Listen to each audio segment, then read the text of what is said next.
नमो नमः। भवतां सर्वेषां स्वागतम। विद्यार्थियों, आप सभी का स्वागत है संस्कृत कक्षा में।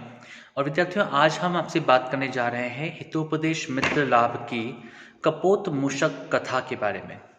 इस कपोत मूषक कथा के जो अभी तक हमने भाग पढ़े हैं, जो अपने अंश पढ़ा है, उसमें हमने ये जाना था कि एक व्याध अर्थात एक शिकारी है जो कि जंगल में आता है और जंगल में एक स्थान पर जाल बिछाता है। वहाँ पर अन्न के दाने बिखेरता है और उन अन्न के दानों को देख करके आकाश में जो उड़ रहे एक कबूतरों का समूह होता है, वह उन अन्न के दानों के प्रति अचानक से लालायित होता है। वे भूख से व्याकुल हैं, अतः उन अन्न के दानों को देख करके उनके मन में आता है कि हम इन अन्न के दानों को प्राप्त कर सकें। उनके जो राजा हैं अर्थात जो कपोत राज है चित्रग्रीव, वो उन्हें समझाता भी है, कहता भी है कि अचानक से बिना सोचे समझे हमें किसी भी तरफ आगे बढ़ने का प्रयास नहीं करना चाहिए, विचार करके ही हमें कार्य करना चाहिए। लेकिन उनमें से जो युवक कबूतर थे, उन्होंने राजा की बात को नहीं सुना और सभी कबूतर जो थे वे उस स्थान पर पहुँचे और जाल में फंस जाते हैं। जाल में फंसने के बाद में सभी कबूतर उस एक युवक कबूतर जिसने कहा था कि नहीं, हमें तो अन्न का दाना मिल रहा है, हम इसको क्यों छोड़े, उसके उस पर दोषारोपण करते हैं। लेकिन चित्रग्रीव कपोतराज यहाँ पर भी बुद्धिमत्ता का परिचय देते हैं और कहते हैं कि विपत्ति के समय धैर्य को धारण करके हमें आगे बढ़ना चाहिए और विपत्ति से हम तभी अपने आप की रक्षा कर सकते हैं जब हम धैर्यपूर्वक बुद्धि के साथ अपने उद्देश्य को ध्यान में रखते हुए और उस विपत्ति से बचने के लिए निरंतर प्रयास करते रहें। और चित्रग्रीव की ये बात सुनकर के चित्रग्रीव ने कहा कि चलिए हम सब मिलकर की कोशिश करते हैं और उस जाल के साथ ही उड़ चलते हैं। और सभी कबूतरों ने अपनी पूरा दम लगाया, पूरा जोश के साथ में उन्होंने ये कार्य किया और वे जाल को लेकर के ही वहाँ से उड़ चले और वे पहुँचे एक मूषक राज के पास में। और मूषक राज अर्थात चूहों के राजा के पास में वह पहुंचते हैं, जो कि उस कबूतर के राजा का एक मित्र था। और जब वे वहां पहुंचते हैं तो मूषक राज को उनको देख करके बड़ा आश्चर्य होता है। लेकिन जब दो मित्र मिलते हैं तो वे मित्र चाहे किसी भी परिस्थिति में मिले हों, उन दोनों को मिलने से एक खुशी होती है, एक आनंद होता है और एक मित्र दूसरे मित्र की सहायता के लिए सदैव सन्नद्ध रहता है। कुछ ऐसा ही इस घटना में आगे हमें देखने को मिलेगा। और यहाँ पर 39वां श्लोक जो है, उस श्लोक में कहा गया है, यस्य मित्रेण संभाषा, यस्य मित्रेण संस्थितिः, यस्य मित्रेण संलापः, ततो नास्तिह पुण्यवान। हम सोचे कि इस संसार में सबसे अधिक पुण्य कौन है। सबसे अधिक पुण्य वह व्यक्ति है जिस व्यक्ति के पास बात करने के लिए, अपने दुखों को व्यक्त करने के लिए, अपने कष्टों में सहायता प्राप्त करने के लिए कोई ना कोई मित्र होता है। यही बात इस श्लोक में कही गई है। इसका सबसे पहले हम अन्वय देखते हैं। यस्य मित्रेण संभाषा, यस्य मित्रेण संस्थितिः, यस्य मित्रेण संलापः, ततः इह पुण्यवान न अस्ति। जिस किसी के साथ, जिसकी मित्र के साथ बोलचाल है, जिसकी हम ऐसे व्यक्ति की बात कर रहे हैं जिस व्यक्ति की अपने मित्र के साथ में संभाषण है, बोलचाल है, आपस में वो जब मिलते हैं तो बहुत अच्छे से बात करते हैं।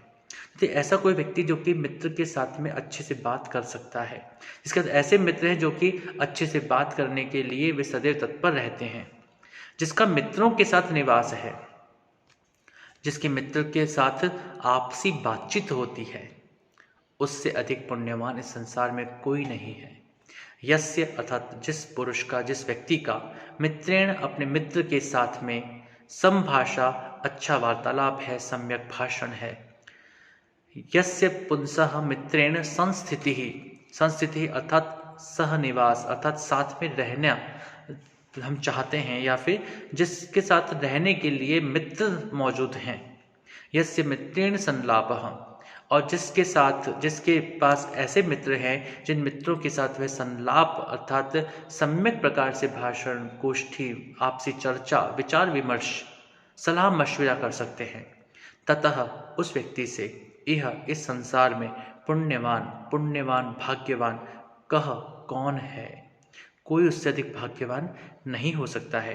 यहाँ पर कपोतराज स्पष्ट करते हैं कि देखिए, मैं इस कष्ट में हूँ और मैं इस कष्ट में आप जैसे मित्र के पास आया हूँ। आप जैसा मित्र मेरे पास मौजूद है जिनसे मैं अपने दुख को, कष्ट को साझा कर सकता हूँ, बांट सकता हूँ, तो मुझसे अधिक कोई पुण्यवान नहीं हो सकता है। आपकी मित्रता इसी प्रकार से बनी रहे, ऐसी ही आशा के साथ में वह कहता है। आगे वो कहते हैं, पाशबद्धांश्च एतान् दृष्ट्वा सविस्मयः क्षणं स्थित्वा उवाच। जब उस मूषक राज ने देखा कि जो कबूतर है उनका समूह जो है वह पाश में बंधा हुआ है, जाल में बंधा हुआ है, तो पाशबद्धान, जाल से बंधे हुए, तान एतान, इन कबूतरों को दृष्टवा, देख करके, सविस्मयः, आश्चर्य के साथ में, क्षणम स्थित्वा, कुछ देर रुक करके, उवाच, वह मूषकराज बोला, सखे किम एतत्, हे मित्र यह क्या है, ये क्या हो गया। चित्रग्रीवो अवदत्, चित्रग्रीव ने कहा, सखे अस्माकं प्राक्तन जन्म कर्मणाम फलम एतत्, हे मित्र यह तो हमारे पूर्व जन्मों के किए हुए किसी कर्म का ही फल है। यहाँ पर भी चित्रग्रीव ने किसी एक कबूतर के ऊपर आक्षेप नहीं किया, दोषारोपण नहीं किया कि हम क्यों इस परिस्थिति में फंस गए हैं। उसने स्पष्ट रूप से ये बात कही कि आज हम जिस विपत्ति के अंदर हैं उसके पीछे कोई ना कोई हमारे ही पूर्व जन्म के पूर्वकृत कर्म है, जिन कर्मों का यह फल हमें प्राप्त हुआ है। उसके बाद में अगले श्लोक में चित्रग्रीव इसी बात को स्पष्ट करते हैं और वे कहते हैं, यस्माच्च येन च यथा च यदा च तच्च यावच्च यत्र च शुभा शुभकर्म तस्माच्च तेन च तथा च तदा च तच्च तावच्च तत्र च विधात्री वशादुपैति। इस श्लोक में उन्होंने एक बहुत अच्छी बात कही है और हमें इस बात को समझना भी चाहिए कि विद्यार्थियों, जब भी हम कुछ भी प्राप्त करते हैं, चाहे वह अच्छा है चाहे वह बुरा है, तो वे अच्छे और बुरे जो भी हमें फल प्राप्त होते हैं, जो भी हमें जीवन में प्राप्ति होती है, वह सब प्राप्ति जो है उसके पीछे कहीं ना कहीं हमारे ही पुण्य और अशुभ कर्म विद्यमान होते हैं। तो हम जो कुछ प्राप्त कर रहे हैं उसके पीछे कारण हम स्वयं हैं। यदि हम ऐसा मान लेंगे तो निश्चित रूप से हम अच्छे कर्मों की और श्रेष्ठ कर्मों की और हमेशा तैयार रहेंगे उस और अग्रसर होने का प्रयास करेंगे। यहाँ पर स्पष्ट रूप से कहते हैं कि यस्माच्च येन यथा च यदा च यत् च यावच्च यत्र च शुभाशुभम आत्मकर्म भवति तस्माच्च तेन च तथा च तदा च तच्च तावच्च तत्र च विधात्री वशात उपैति।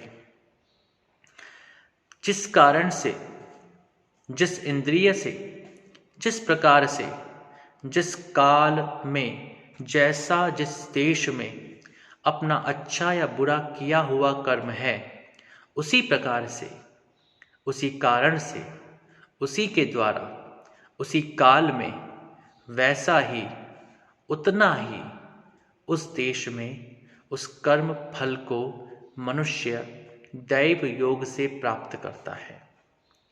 अर्थात यहाँ पर एक स्पष्ट बात उन्होंने कही है कि हमारे ही कर्म हमारे ही फल के रूप में हमें प्राप्त होते हैं।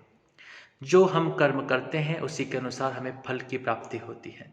हमारे कर्म यदि शुभ हैं, अच्छे हैं, तो हमें श्रेष्ठ फलों की प्राप्ति होगी, शुभ फलों की प्राप्ति होगी, वो जीवन में हमें अच्छे लगेंगे। और यदि हमारे कर्म बुरे हैं, हमारे कर्म अच्छे नहीं हैं, तो हमारे फल भी उसी प्रकार के होंगे और वे रोग, विभिन्न आपत्तियों, विपत्तियों के कारण बन जाएंगे। तो यहाँ पर बहुत ही सरलता के साथ में हम सभी को अपने कर्मों के प्रति जागरूक रहने का संदेश इस कहानी में के माध्यम से दिया जा रहा है। और वे स्पष्ट रूप से कह रहे हैं कि हमें अपने कर्म करते समय पर जागरूक रहना चाहिए, सतर्क रहना चाहिए, क्योंकि हमारे जो कर्म आज हैं उन्हीं से हमारे भविष्य के फल बनने वाले हैं। उन्हीं से हमें भविष्य में विभिन्न प्राप्तियां होने वाली हैं। यदि हम चाहते हैं कि हमारा भविष्य अच्छा हो, तो हमारे आज के कर्म अच्छे होने चाहिए। जो कुछ बीत गया है, जो कुछ पहले हुआ है, उस पर हमारा जोर नहीं था, या उनके बारे में चिंतन करना है, विचार करना कि पहले ऐसा हो गया था, अब उसके बारे में बात करना व्यर्थ है।